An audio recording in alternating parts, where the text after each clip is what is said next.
Temperatura de la política argentina, una semana de las PASO, a 2 meses exactos de la elección general. A 60 días, creo yo, leyendo, estudiando los analistas, no es previsible, y en una Argentina tan convulsionada como la que vivimos estos últimos años, predecir lo que viene.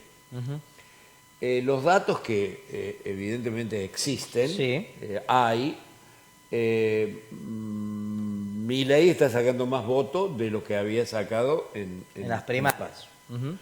Y lo ubican segundo a Massa y tercero a Bullrich. Ese parece que es Ese el escenario. Es el número de hace 24, 48. Que para mí no es real. 72. No es real porque de aquí a octubre van a pasar un montón de cosas, faltan 2 meses, el escenario va a cambiar. No hay predicción posible a 60 días. Porque, faltan 2 debates, Jorge. Porque en un país tan convulsionado, qué sé yo, empezaron las tomas, cualquier evolución, cualquier conflicto que se van a dar sociales altera para un lado o para el otro el escenario. Sí, aparte falta seguramente muchas medidas económicas que va a tomar ¿qué va a Massa? pasar? Esperemos que le den plata, porque si no dan plata no hay ni siquiera insumo para los medios. Para cosas tan elementales como sacarse análisis. O sea, estamos en el último de los mundos. Pero todo indica que se está afianzando los números de las PASO. Exactamente. Bueno, le voy a pedir al Dire que ponga en el graph un título, lo compartíamos allí en la preproducción del programa, un título para mostrarlo allí en el graph sobre la columna que has planteado, ¿no? ¿Qué se le dice a los libertarios? ¿Qué se le dice al peronismo camaleónico, como lo has llamado, en este contexto? Porque tras las PASO hemos hablado mucho de Milei, ¿no? Hemos hablado mucho, se ha girado mucho en torno a las propuestas y los proyectos de Milei. Y efectivamente, es lo que decís, Jorge, han aparecido distintas encuestas que lo ubican entre 35 y 38 puntos a Milei, algunos ya cerca del 40, a Massa entre 30 y 33 más o menos, y tal vez serían los dos contrincantes finales. Vamos a hablar todo en potencial a 2 meses de las elecciones, cuando falta todavía muchísimo. Digo, son 2 proyectos de país totalmente diferentes, ¿no? Y si está Bullrich en ese balotaje, también. Me atrevo a decir, lo que hemos dicho muchas veces, son 2 extremos. Nosotros tenemos un peronismo que ha ido mutando, y hoy tenemos un peronismo muy radicalizado hacia la izquierda. Y tenemos un liberalismo en un montón de vertientes, pero la que representa Milei es la más ortodoxa. Por lo tanto, estamos en el péndulo. Argentina siempre ha sido un país pendular. Estamos en el péndulo que va a ir de un extremo a otro extremo. Por lo tanto, como extremo es malo. Absolutamente malo. ¿Es más malo que el otro? Es malo. Los extremos son malos. Siempre. ¿Y por qué se ha desdibujado tanto la imagen y la marca Juntos por el Cambio? Porque se pelearon entre ellos. Se ha desdibujado totalmente. No, en lugar de estar pensando los problemas de la gente, se preocuparon de quién llega al cargo primero. Entonces, hace 6 meses eran presidentes ya, ¿no? Eran gobierno. Y se sentaron en el sillón antes que la ciudadanía le diera el voto. El voto, en definitiva. Y hoy lo tenés a un Macri que veleta. Ah, no, pero está bueno, el 70% le dijo que no.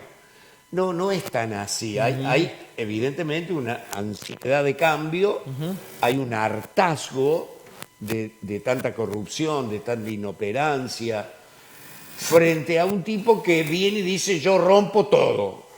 Bueno, a ver, frenen un poco. ¿Qué va a romper? ¿La convivencia cívica? ¿En qué te vas a sustentar para romper todo?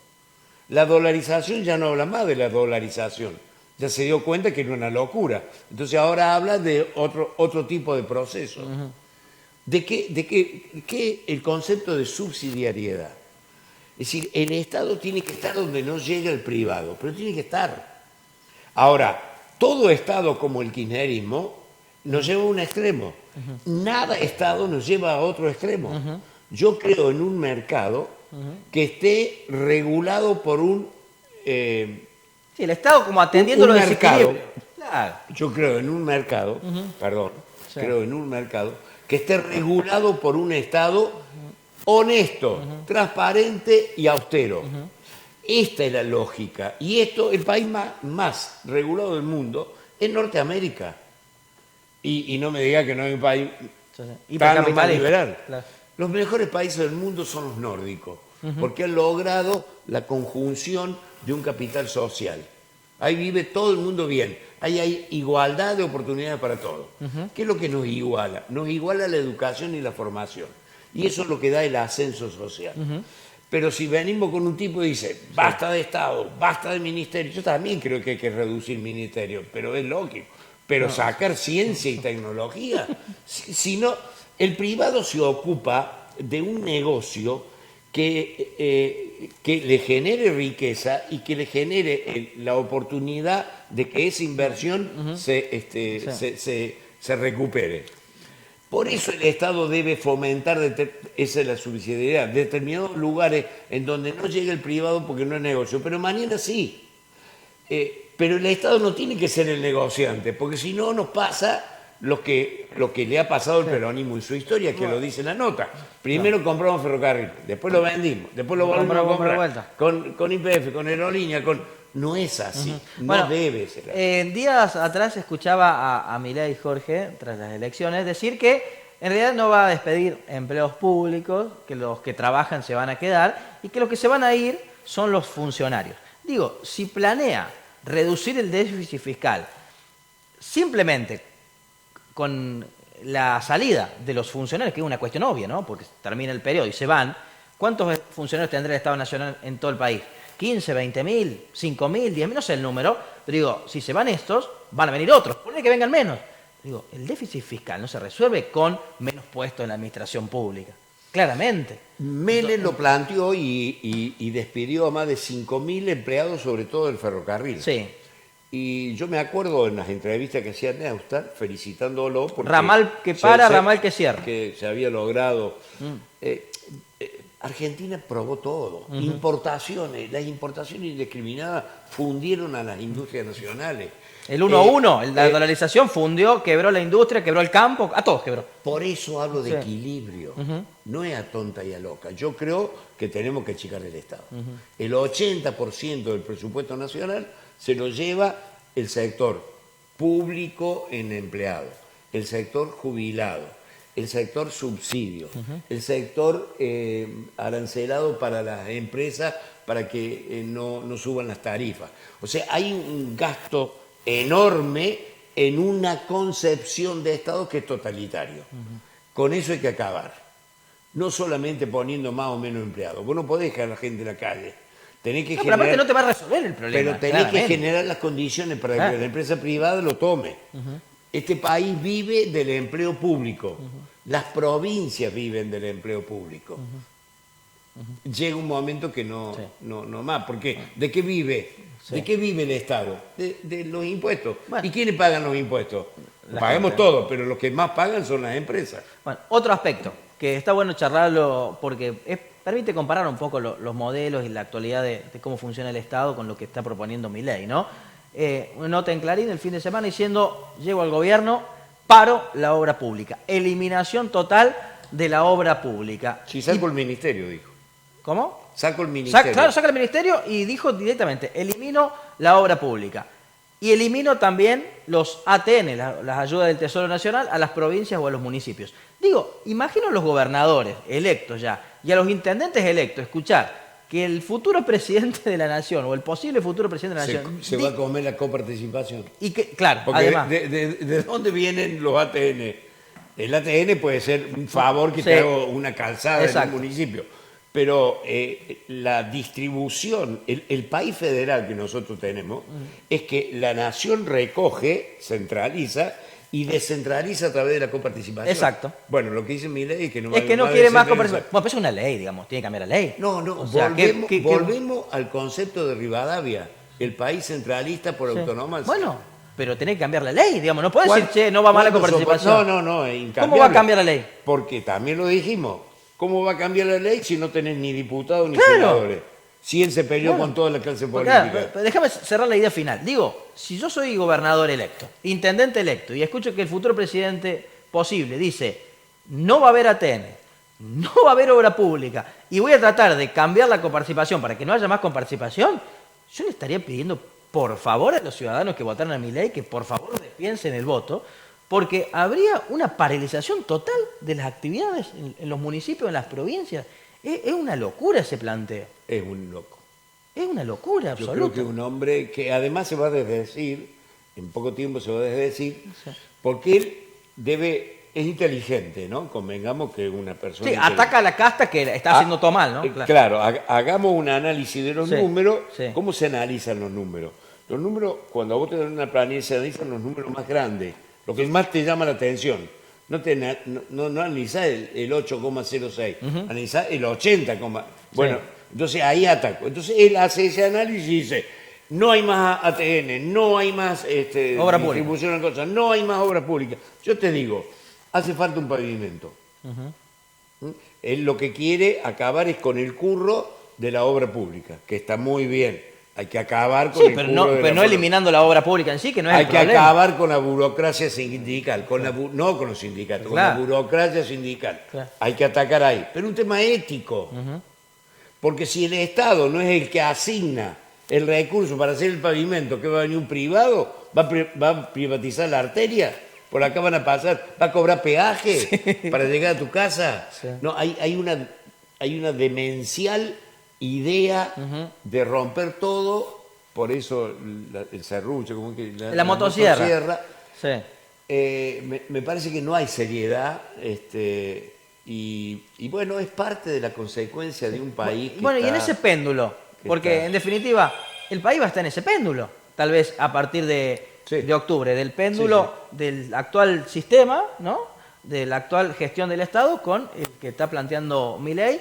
Y en principio, Juntos por el Cambio estaría retrasado en esa discusión. Veremos si se logra recuperar de acá al 22 de octubre. No se le vio más a la Bullrich. No, y Macri jugando claramente a favor de Milei, no hay ninguna duda. Macri jugando dos puntas, lo cual es pero digo, éticamente la gente va a tener que elegir entre esos péndulos. Y hoy todo indica que es así. Si hay balotaje. Si es que llegamos al balotaje. Si hay balotaje. Pero te reitero, Martín, por la salud mental de nosotros y de los televidentes que escuchan. No hagamos el análisis de lo que va a pasar de acá a 60 días, porque es absolutamente cambiante. Tengamos la esperanza simplemente que llegue la cordura, que llegue la sensatez, que volvamos a los valores de la ética y de la austeridad, y busquemos el equilibrio que hoy no tenemos. Porque es la única manera de salir. Vamos a las preguntas que dice el Graf. Al liberalismo dogmático, ¿qué pregunta les haces? ¿Qué pregunta le haces al liberalismo dogmático? ¿Qué van a hacer con la convivencia cívica? Porque se supone que la convivencia cívica es una necesidad de compartir criterios de conducción económica, social, de programas de gobierno, para que la mayoría acuerde y caminen juntos. Cuando yo hago un contrato en una empresa privada, acuerdo determinadas pautas de convivencia de lo que vamos a hacer como actividad. En el Estado pasa igual. El gobernante acuerda una convivencia determinada con la sociedad en su conjunto, que es en realidad la Constitución Nacional. Claro. ¿Cómo voy a hacer esto que estás planteando vos si la Constitución expresamente lo prohíbe? Segunda pregunta, el individualismo, que es lo que sustenta el liberalismo. Si vos andás bien en tu empresa, eso es lo que tiene que imitar la señora que está en Jujuy y la mujer que está en La Quiaca. Eso está muy bien y hay que aplaudirlo y hay que fomentarlo. Pero lo individual es el sustento de lo colectivo. Lo que nosotros hemos definido como sociedad, después de 50, 60 años de guerra civil en Argentina, es la convivencia pacífica. El preámbulo dice unidos para sostener la paz. Entonces, que venga alguien en el nombre del liberalismo, que prácticamente no se ve en el mundo, salvo a algún loco por ahí, la mujer esta de Francia, Hay algunos. Bolsonaro, tal vez. Lo que hizo Bolsonaro. Claro, el mejor ejemplo, ¿no? ¿Cómo terminó Bolsonaro y cómo terminó Trump? Claro. Trump va a terminar siendo pero a lo mejor presidente de Estados Unidos otra vez preso. Sí. No, pero la estructura social de nuestro país, sindical, la estructura del estado de bienestar es mucho más fuerte que en Brasil y mucho más fuerte que en Estados Unidos. Digo, no va a ser tan fácil aplicar todos estos cambios porque son leyes y también mandatos constitucionales. No, las leyes se cambian. Lo que sí, pero ¿con qué diputado y qué senador? Claro, lo que no se puede cambiar es la Constitución. Claro, claro. ¿Por qué se cambia la Constitución en el 94 con Alfonsín y Menem? Porque ellos representaban más del 90% del país. Ellos dos solos, cada uno en su ámbito, representaban más. Y esa es la estructura por la cual vos podés hacer una asamblea constituyente para cambiar. Porque cambia la estructura de la convivencia.